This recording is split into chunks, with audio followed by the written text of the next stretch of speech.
Hello, আমরা দশম শ্রেণীর শঙ্খ ঘোষের লেখা আয় আরো বেঁধে বেঁধে থাকি কবিতার অতি সংক্ষিপ্ত উত্তরভিত্তিক প্রশ্নোত্তরগুলি আলোচনা করব বা করতে চলেছি, যেগুলোর প্রশ্নমান ১। বর্তমান সময়ের পরিপ্রেক্ষিতে একটি উল্লেখযোগ্য কবিতা হলো আয় আরো বেঁধে বেঁধে থাকি। আমাদের এই দুঃসময়ে অত্যাচারিত, নিপীড়িত, শোষিত সাধারণ মানুষদের একমাত্র উপায় হলো হাতে হাত ধরে বেঁধে বেঁধে একত্রিত হয়ে থাকা এবং অন্যায়ের প্রতিবাদ করা। যাই হোক, কবিতাটি আমি আগেই আলোচনা করেছি।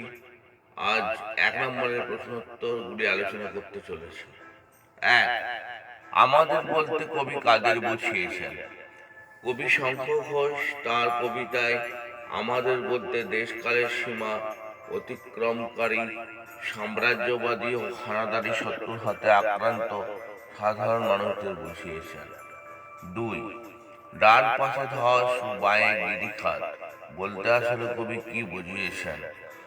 আয় আরো বেঁধে বেঁধে থাকি কবিতায় ডান পাশে ধস ও বাঁয়ে গিরিখাত বলতে কবি আসলে মানুষের পদে পদে বিপদ এবং পতনের আশঙ্কার কথাই ব্যক্ত করেছেন।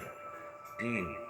আমাদের বাঁয়ে গিরিখাত, গিরিখাত শব্দটির আক্ষরিক অর্থ লেখো। গিরিখাত হলো দুই পর্বতের মাঝে সৃষ্ট গভীর খাত।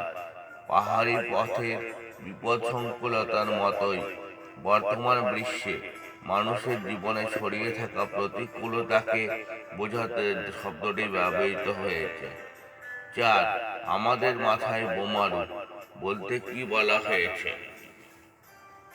উত্তর: যুদ্ধবাজ সাম্রাজ্যবাদী শক্তি যেমন বোমারু বিমান থেকে অতর্কিত আক্রমণ চালায়, তেমনি আচমকা মানুষের জীবন আজ বিপন্ন।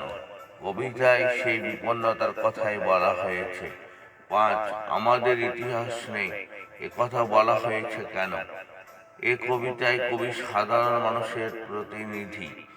আর সাধারণ মানুষ কোনোদিনই ইতিহাসে স্থান পায় না, তাদের ইতিহাস জনসমক্ষে প্রতিফলিত হয় না, তাই এমন উক্তি। ৬। আমাদের চোখ মুখ ঢাকা, চোখ মুখ ঢাকার কারণ কি? পৃথিবীর সব ইতিহাসই ক্ষমতাবানদের ইতিহাস। দুর্বল বিপন্ন মানুষের ইতিহাস কখনোই সভ্যতার দর্পণে প্রতিফলিত হয় না। প্রকৃত সত্য জেনেও সাধারণ মানুষ অন্ধ, আসল অবস্থা বুঝেও তারা বোবা, তাই তাদের চোখ মুখ ঢাকা। আমরা ভিখারি 12 মাস বলার কারণ কি?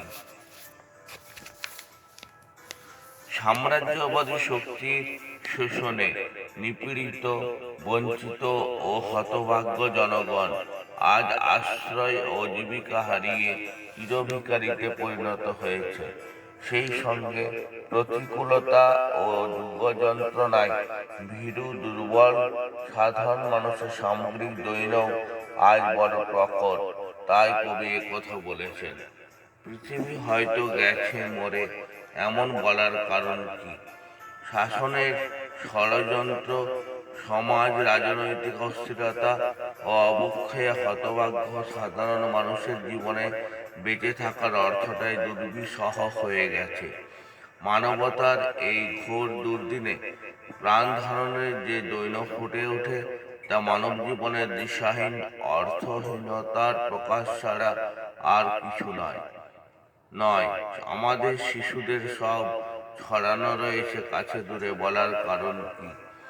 আজকের পৃথিবীতে যুদ্ধ, দাঙ্গা ও হিংসার পরিবেশে এমনকি শিশুদেরও রেহাই নেই।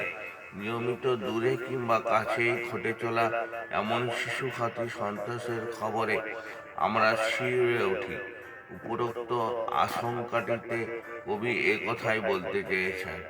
১০। আমাদের পথ নেই আর, তাহলে আমাদের করণীয় কি? এই সমাজ রাজনৈতিক পচন ও পতনের মাঝে সমস্ত শুভবুদ্ধি সম্পন্ন মানুষের সংঘবদ্ধতাই হলো তার মুক্তির একমাত্র পথ।